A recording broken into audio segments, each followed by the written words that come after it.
avant de démarrer, on va lancer. Oui, Super. parfait. Merci d'être présent pour ce webinaire sur lequel on va partir sur la partie cloud hybride. Donc, tout d'abord, il faut savoir ce qu'on souhaite faire dans le sommaire, c'est une approche assez macro, parler plutôt d'usage et rester sur une proposition de valeur. Sur la partie vraiment purement technique, on pourra derrière en fait avancer avec nos équipes. Donc le webinaire il va s'articuler sur 3 grandes parties. On va revenir sur les tendances du marché. Je vais laisser Farah nous présenter ça. Le cloud hybride aussi, rentrer dans le vif du sujet sur ce qu'est le cloud hybride et l'articuler en fait et l'illustrer pardon sur des cas d'usage pratiques. Donc sur les tendances du marché, Farah, ce qu'on peut retenir, c'est qu'on a quand même une prédominance toujours du cloud privé. Alors tout à fait, en fait, ce qu'on remarque en termes de cloud public et privé, c'est que la prédominance est sur le cloud privé. Donc plusieurs raisons. On a déjà un certain retard en fait en France sur l'adoption du cloud public de manière généralisée pour toutes les entreprises. Plusieurs raisons. Donc la principale était celle de la défiance vis-à-vis des clouds, notamment vis-à-vis de la législation pour tout ce qui est cloud américain. Le Patriot Act, en fait, notamment. Tout à fait, tout ce qui est Patriot Act, en fait, qui permet aux autorités américaines d'accéder aux données des entreprises privées sans pour autant avoir leur consentement. Il y a aussi la problématique de localisation de la donnée, notamment pour des entreprises françaises qui souhaitent avoir leurs données strictement dans un espace européen ou dans un espace français. Demain, aujourd'hui, avec le cloud public, les données peuvent être sur n'importe quelle plaque. Donc, elles peuvent être en Amérique, en Australie, elles peuvent être sur toutes les différentes plaques, et cette non-maîtrise de ma localisation de la donnée entraîne en fait et a entraîné cette défiance des entreprises françaises vis-à-vis du cloud public. Oui, on a voulu l'illustrer. Vous voyez une image assez rigolote, mais beaucoup de DSI, à un moment donné, ne faisaient pas la distinction entre cloud public et cloud privé. Il y avait quand même un inconnu, un flou, c'était assez nébuleux. Et pourtant, en fait, on se rend compte qu'il y a une croissance assez forte. C'est ça, en Depuis fait, ces sur la dernières années partie sur le public. sur la partie évangélisation, donc ça a pris plus de temps que nécessaire. Hein. Et puis, ce qu'il faut savoir, c'est qu'il y a aussi d'autres raisons, autres que la défiance en termes de législation pour opter sur du cloud privé. C'est qu'il y a un besoin dans les entreprises de faire cohabiter différents environnements plutôt complexes dans une seule et même infrastructure. Et ça, on l'observe notamment sur tout ce qui est extension du multi-device en entreprise. Demain, on travaille avec un téléphone portable, on travaille aussi avec du PC, on travaille avec de la tablette. Et ces environnements complexes-là, il fallait les agréger finalement sur une seule et même infrastructure pour justement maîtriser au mieux ses coûts. Et d'autre part, il y a tout ce qui est applications dites legacy, donc des applications métiers qui ont une durée de vie en fait qui a été estimée entre 10 et 15 ans. Et toutes ces applications dites legacy ne sont pas toutes cloudifiables. Donc ça a été un frein sur le passage vers le cloud public. Et enfin, la notion de sécurité. Le but, c'est que d'avoir une seule et même infrastructure en cloud privé permet de mieux respecter en fait les politiques de confidentialité de l'entreprise. Tout à fait. Bon, on le voit dans le graphique. Donc, le cloud public a pourtant, depuis ces dernières années, on multiplié par 3 à peu près en termes de, là vous pouvez le voir sur le graphique, en termes de part de marché. Hein. Et ce qui s'explique par une volonté aussi d'utiliser les usages du cloud, en fait. Ce qui nous emmène sur la partie, en fait, le marché qui pousse de plus en plus à nous renouveler sur une approche à l'usage par rapport à l'engagement en fait, classique. En fait, ce qu'on remarque, on remarque ça en deux temps. Donc, dans un deuxième temps, je parlerai des usages et des promesses du cloud public. Mais ce qu'il faut savoir, c'est que dans un premier temps, les nouveaux décideurs, le métier de la DSI a un petit peu changé par rapport au début des années 2000. Donc, ce qu'il faut savoir, c'est que les nouveaux décideurs sont de plus en plus des décideurs orientés métier, moins techniques. Donc, la DSI est devenue une sorte de prestataire de service en fait au sein de l'entreprise. Que ce soit la DSI maîtrise de moins en moins la technique. Elle est plus là pour répondre à des SLA, pour maîtriser un budget, pour faire une gouvernance en fait de tout ce qui est prestataire technique, que ce soit des fournisseurs de services IT, des fournisseurs de cloud privés, etc.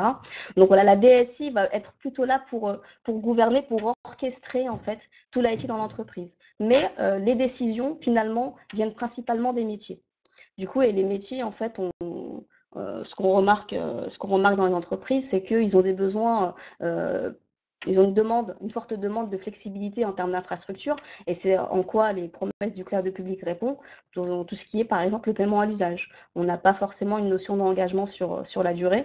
Donc demain, on a surtout des métiers de type développeur qui travaillent sur des applications et qui doivent tester des applications en amont, réaliser des POC, travailler sur de nouveaux projets, mais rien ne garantit en fait la durée du projet. Tester une application peut prendre une semaine comme peut prendre des mois. Et puis voilà, cette notion de cloud public permet justement à la DSI, finalement, de maîtriser ses coûts en ayant cette facturation à l'usage et baisser du coup ses frais de fonctionnement. Tout à fait. Et de plus en plus, pour éviter l'achat de IT aussi, on se rend compte que les DSI sont obligés d'aller sur cette partie-là pour répondre à des besoins, voilà, de tests, de demandes pour des pôles de développement qui ont besoin de tester, via notamment Amazon Tout à fait. Et puis il y a cette notion autour du cloud public de scalabilité. La promesse du cloud public, c'est de bénéficier d'infrastructures illimitées en théorie.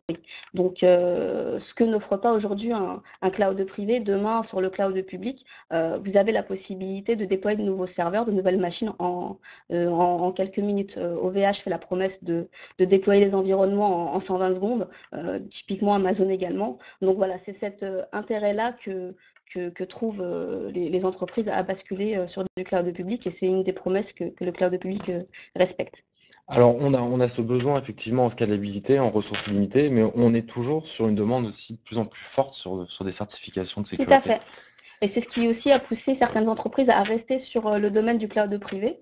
Donc, on a plusieurs certifications, demandes de certification, notamment autour de tout ce qui est pour les sites e-commerce, PCI DSS. PCI DSS, c'est la certification que vous devez avoir à partir d'un certain montant de transactions sur votre site internet pour tout ce qui est protection, garantie de la traçabilité, de la sécurité et de la non-fuite des données bancaires que vous hébergez ou que vous faites transiter sur votre site internet.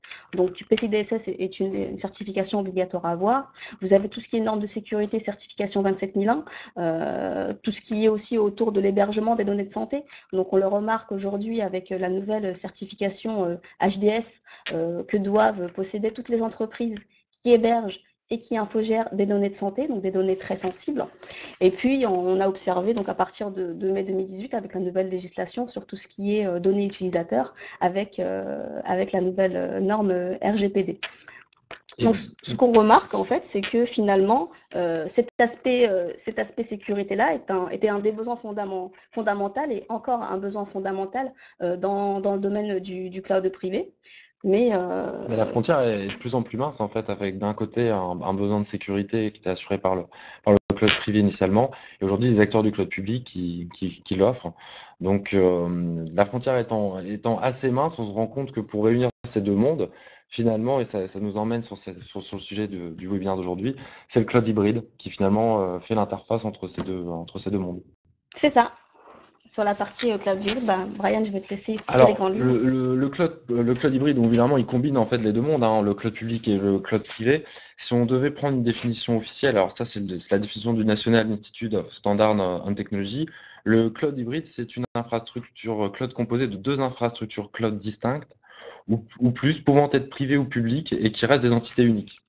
Mais elles sont connectées en fait par une technologie qui est soit standard ou propriétaire, qui permet en fait cette portabilité des données et des applications. On peut parler de bridge aussi ou de. C'est ça. Alors, ce qu'il faut savoir dans le cloud hybride et faire la bonne distinction entre ce qui est un réel cloud hybride, c'est qu'il faut obligatoirement en fait cette notion d'outil d'orchestration, de pont entre les deux mondes. Demain, enfin, on observe aujourd'hui des entreprises qui ont un cloud totalement privé. Finalement, ils utilisent le cloud privé pour des besoins de type SI ou des besoins de type hébergement web, et qui vont avoir des infrastructures sur le cloud public, mais pour tout ce qui est environnement de développement, sans pour autant qu'il y ait une interconnexion entre ces deux mondes. Donc là, ce n'est pas vraiment du cloud hybride, c'est plutôt du cloud brokering. Donc là, il faut vraiment faire la distinction entre ces deux mondes. Et puis l'importance d'avoir ce bridge, cet outil d'orchestration qui va permettre de monitorer, de contrôler, de superviser, que ce soit sur la partie technique ou sur la partie facturation. Ces deux mondes-là, c'est un point essentiel du cloud hybride à ne pas négliger. On a aussi, en termes de chiffres, ça peut vous intéresser, une étude en 2018 qui a révélé que 91% des responsables IT d'entreprise considèrent que le monde idéal, c'est celui du cloud hybride et aussi dans une autre étude qui indique que 69% des entreprises estiment qu'ils s'en remettront à des environnements de cloud public de cloud hybride, pardon, dans les prochaines années. C'est ça. Donc voilà, le but du cloud hybride, c'est vraiment de mêler en fait le meilleur de ce monde-là. Et puis il y a différentes façons en fait d'opter vers des solutions hybrides. Il y a 3 grands modèles enfin qui se distinguent. Le premier, c'est des offres intégrées en fait qui sont déjà créées, packagées par les fournisseurs de cloud public de type Amazon, de type Google, de type OVH. Là, je pense particulièrement il y a des offres que je vous expliquerai un petit peu dans la slide suivante, mais je sais qu'il y a la nouvelle offre VMC, donc de VMware sur AWS, donc VMC Cloud, qui est sortie le mois dernier en France, où vous avez d'autres offres avec notamment Google qui s'est allié à Cisco pour justement proposer une offre de cloud hybride ouverte. Donc voilà, c'est des typologies de cloud hybride qui sont proposées aux entreprises. Il y a une deuxième manière, un deuxième modèle d'hybridation qui sont les fournisseurs, les cloud providers, donc de type Écriteir par exemple, qui vont proposer des packs d'hybridation. Donc, que ce soit en se basant sur leur propre cloud privé ou sur le cloud privé de l'entreprise pour le faire basculer, du coup, hybrider vers du cloud public de type OVH, Google, Amazon, Azure. Et enfin, le troisième modèle, ce sont les entreprises elles-mêmes en fait qui vont contractualiser en direct avec les cloud providers, les clouds publics, et puis voilà, étendre leur infrastructure privée vers ces différents clouds ouverts. On a aussi enfin on peut en parler, un outil qui est vCloud Direct, pardon, via VMware, qui permet cette interconnexion en fait entre différents clouds aujourd'hui, du cloud privé avec du cloud Amazon.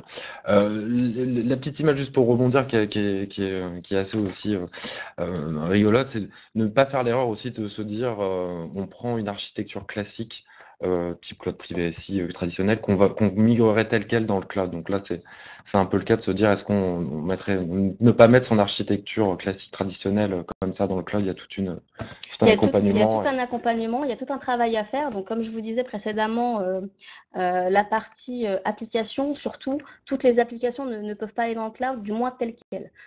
Donc, parfois, il y a tellement un énorme travail de redéveloppement des applications, savoir qu'elles puissent réagir de la même manière sur un cloud privé, que ce soit en termes de fonctionnement, en termes de latence qu'il peut y avoir. Voilà, les applications, il faut qu'elles soient redéfinies. Ça a été aussi un des freins, et c'est aussi un des freins qui pousse les entreprises à ne pas aller sur du 100% cloud public. En fait, à chaque usage, un cloud. C'est exactement. D'où l'intérêt de passer par du cloud hybride. En général, c'est travailler, c'est étendre sur du cloud hybride, on va présenter dans les différents cas d'usage, mais c'est peut-être envoyer sur du cloud public tout ce qui est données froides qui n'ont pas besoin de traitement à chaud pour optimiser in fine la facture. Alors, sur la partie cloud hybride, je te laisse la parole sur la. Oui, voilà, c'est ce que je disais précédemment, les 3 grands modèles en fait d'hybridation. Donc, vous avez le modèle hybridation cloud public avec les différents providers, donc Google Cloud, Amazon, Azure, OVH qu'on rencontre le plus souvent en France. Une solution de cloud hybride intégrée, donc VMC, VMware sur AWS. Donc là, le challenge a été de contractualiser, enfin VMware a contractualisé et Amazon ont contractualisé ensemble pour profiter en fait du numéro 1 de la virtualisation au monde, qui est VMware, donc pour faciliter en fait la transition vers le cloud public, vers l'hybridation, tout en pouvant profiter, tout en permettant justement de profiter de tous les services que AWS peut proposer à ses clients. Et enfin, le troisième modèle, donc partir d'un cloud privé, que ce soit un cloud privé du provider ou le cloud privé de l'entreprise, vers différents clouds publics. Et là, vous pouvez être accompagné par des providers qui peuvent faire l'interfaçage de bout en bout. En tête de proue, en fait. Tout à fait. Sur cette orchestration. On en arrive au cas d'usage, ça sera peut-être plus concret pour vous. Un premier cas d'usage où finalement ce type de solution peut être intéressant d'avoir à la fois une partie cloud privé et un débordement du cloud public, c'est notamment pour des sites web, pour des sites e-commerce, pour des pics de charge non prévus, voire pour des besoins de tests. Je pense notamment à avoir un besoin à un moment donné d'une grosse base de tests Oracle, on demand, à l'usage. Donc sur ces points-là. C'est ça, tout l'intérêt de basculer sur du cloud public, c'est de profiter de l'élasticité que peut proposer un cloud provider de type OVH, de type Amazon. Et puis voilà, c'est faire face aux variations prévues ou non prévues. Se dire que demain, je peux disposer en fait de ressources illimitées si mon cloud privé finalement n'est pas assez dimensionné pour s'accaparer en fait toute la charge que peut provoquer une campagne marketing, une période de solde, le Black Friday. Maintenant, c'est devenu depuis 2 ans, donc le Black Friday est devenu aussi un événement en France, pas uniquement aux États-Unis.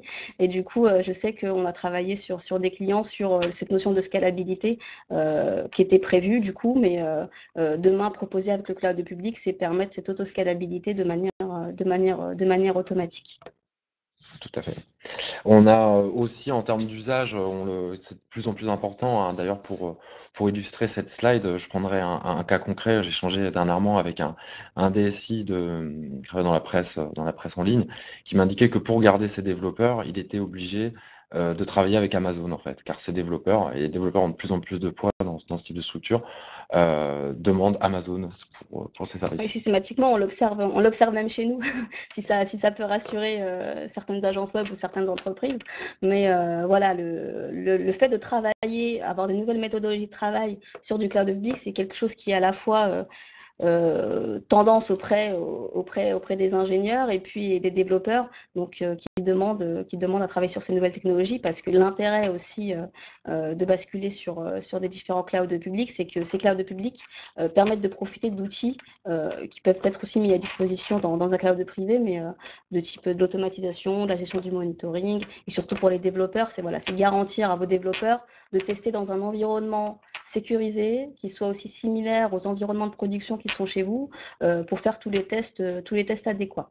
Donc ça prend du temps. Après voilà, comme je vous disais précédemment, ça a une certaine durée qui n'est pas forcément prédictible.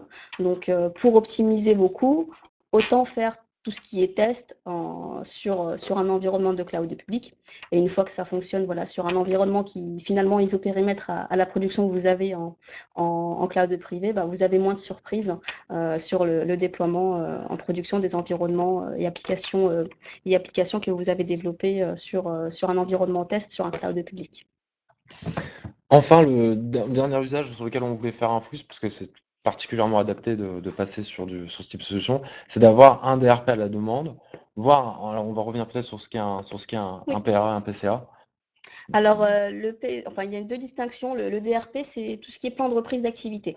Donc, on a 2 types de DRP. On a le PRA, qui est la possibilité donc de bénéficier d'un plan de reprise d'activité de site en actif et en passif. Donc, vous avez votre site principal qui fonctionne tout le temps et vous avez à côté un site passif qui est là en cas de nécessité si demain le site A crash, comme aime bien dire Brian, c'est que voilà, si demain il y a un incendie ou un Boeing qui arrive, qui crash un data center, on ne sait jamais. Donc voilà, un désastre arrive, on reprend de manière passive sur le site B. Le PCA, c'est quoi? C'est la même chose, sauf que le site est en actif-actif. Donc, vous avez ce qui implique du coup une double architecture qui est la plupart du temps qui est isopérimètre et qui nécessite du coup une double facturation. Donc, c'est au niveau du budget, ça peut facilement être très conséquent.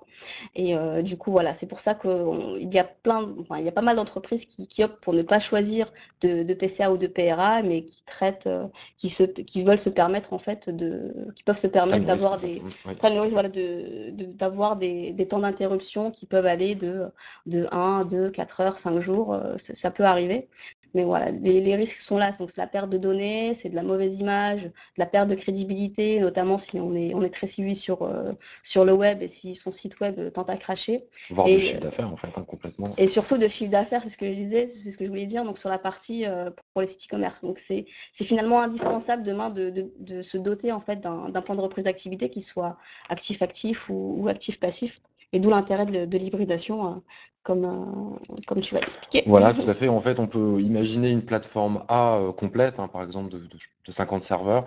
L'intérêt de travailler avec un DRP sur du cloud public, c'est qu'on peut imaginer une plateforme miniaturisée qui, en cas de bascule, va automatiquement se scaler, prendre les ressources qui vont bien, et on se retrouve donc avec un DRP miniature, et miniature aussi dans la facturation, et donc facturé à l'usage en cas d'activation. Tout à C'est fait. tout l'intérêt du...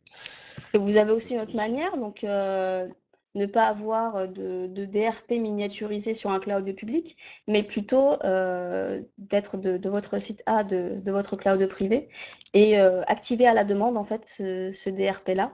Donc ça peut être un host que vous aurez activé chez Amazon par exemple. Donc vous remettez tout en place dans l'architecture, dans le host AWS, le temps que vous puissiez résoudre sur votre site principal tous les problèmes, l'incident en question. Et puis, une fois que tout sera remis en ordre, vous retransitez les flux vers votre site principal. Et puis, ça peut durer une journée, ça peut durer quelques heures. Donc, dans ce cas-là, donc AWS fait une facturation finalement à la demande. Je crois qu'on est peut-être à peut-être 250 € la journée pour le host chez AWS. Voilà, un ESX dans lequel vous installez vos machines. Et l'intérêt aussi de faire ceci à la demande, c'est que finalement, la promesse, c'est de popper très rapidement des nouvelles infrastructures. Donc voilà, tout l'intérêt d'AWS. Et puis voilà, donc sur la partie DRP. Après, il y a aussi une notion, donc comme je disais, vous pouvez aussi faire transiter des données à froid, les faire stocker sur du cloud public à moindre frais, sachant que ce sont des données qui ne sont pas très utilisées. C'est aussi tout l'intérêt un des cas de passer d'usage. sur ce type de solution, complètement. Tout On à arrive fait. à la fin du webinaire. C'est ça. On est disponible pour vos questions. C'est un sujet qui nous tient à cœur. Donc, on sera ravis de répondre à vos questions, de prendre le temps qui nous reste pour échanger avec vous. Et puis voilà, on a de plus en plus de demandes en termes d'hybridation. On travaille pas mal avec Amazon, on travaille pas mal avec VMware, OVH sur ces différentes problématiques. Et puis si vous avez des questions purement techniques, ne pas hésiter à vous aurez nos coordonnées en fin de présentation, hein, pour les fournir. Et puis n'hésitez pas si vous avez des questions techniques pour Rémi, cadrer un merci sujet. à vous. Ce qu'il Pas de faudra problème. retenir, c'est à chaque usage un cloud. Je pense que Voilà, et ne pas aller n'importe comment sur le cloud public. Le cloud public, voilà, il y a tous ces bénéfices-là. Mais après, voilà, il faut réfléchir à comment, de mon côté, je peux transiter de manière plutôt facilement, à moindre coût, de manière efficace. Mais voilà, toutes les applications ne peuvent pas aller sur le cloud.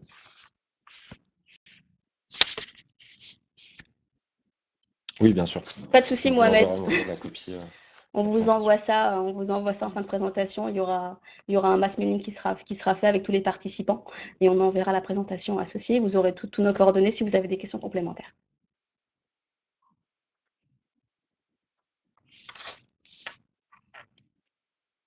Merci Mohamed.